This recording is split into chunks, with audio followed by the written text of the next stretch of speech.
It's a skilled job, throwing the flattened clay onto the center of the mold, although the expert makes it look simple. He's making plates, and plates are shaped from the outside.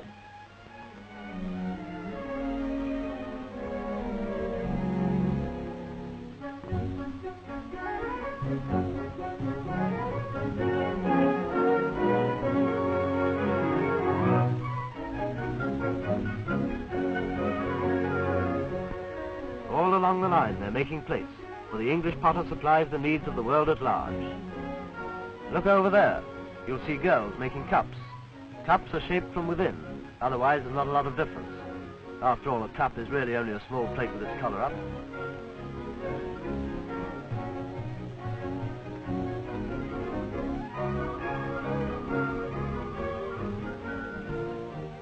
When it's dry, the cup is removed from the mold, and it is then ready to have the handle stuck on. The handles themselves are coming out of a separate mold. Isn't it nice to see a girl putting handles on cups instead of knocking them off?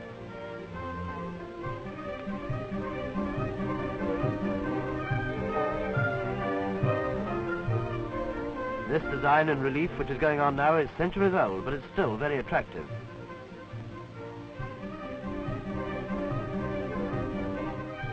Which do you prefer? Coffee or tea? There's a third method of giving shape to a chunk of wet clay, and that's called throwing.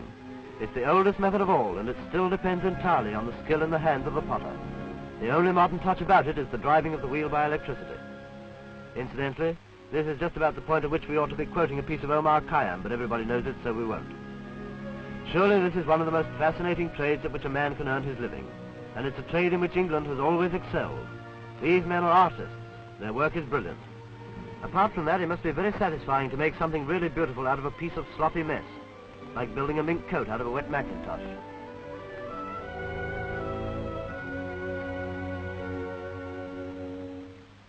This is the turner's lathe, one stage nearer the finished article since it left the thrower.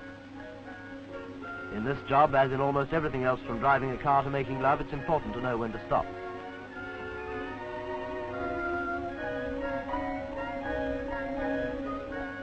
Hang on a bit too long and you turn a beautiful teapot lid into a soap dish. Yet another method is casting.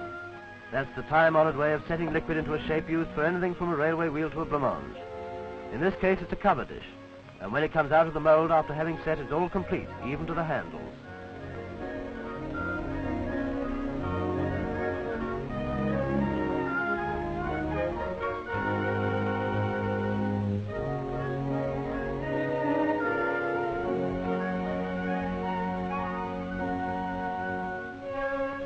Cups, saucers, plates, bowls, mugs, dishes, the whole range of pottery is ready for the fire. In the case of plates, they're placed between layers of sand to keep each one true in shape.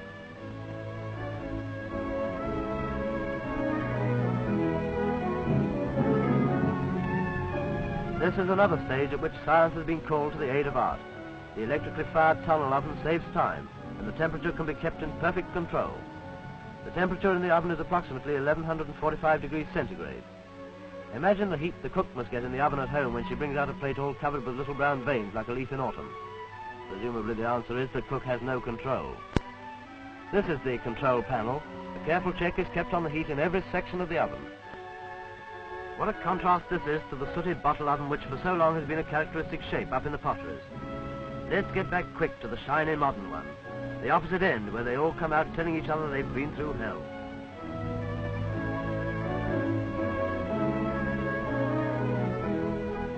How do they get that shine on their faces? It's the glazing process, a simple dip in the glaze and then being set up to dry. You can tell by the professional twist of the wrist that the man who's doing it is an expert, even if you couldn't see by his cap that he's in the first 11. Glaze can also be applied by aerograph, blowing on the shiny surface, and then they're all ready for the second firing, placed so that only a tiny point is touching them.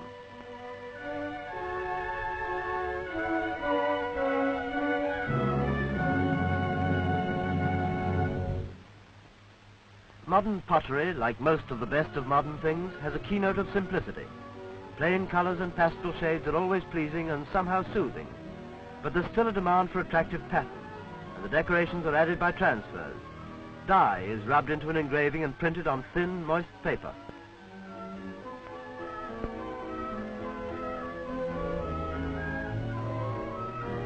Mind you don't tear it. An alternative method is roller printing from an engraved cylinder. It's much faster and comes out on mass production lines. Isn't it marvelous the way he handles it without tearing it? Look at the way some people make a mess of the Sunday newspaper. But where are these decorations created? Here in the design department is an artist evolving a new pattern. This particular one is going to the Americas. Most countries have a distinct and individual taste in pottery. And of course you have to be careful that the squiggles you put on don't have alphabetical characters which mean something. You mustn't draw a little Chinese house and find out too late that it's a Chinese word for something rude.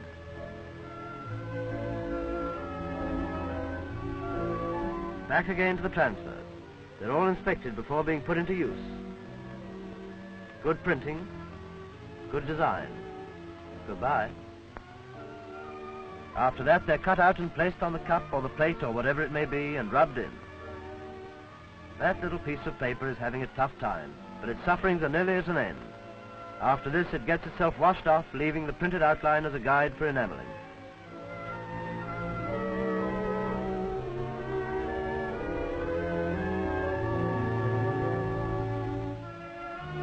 Decorations can be put on either under the glaze or over it, but perhaps the best of all is freehand painting. Smashing one of these is just one more way of breaking some girl's heart.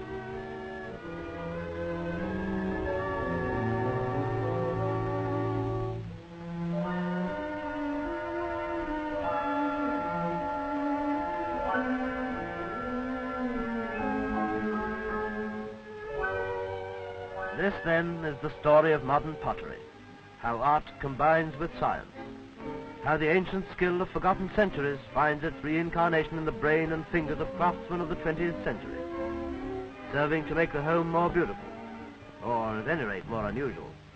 The pieces are finished, the potter's work is done. There is no limit to the variety of pattern and form in his work. Its usefulness and its beauty we can leave to speak for themselves.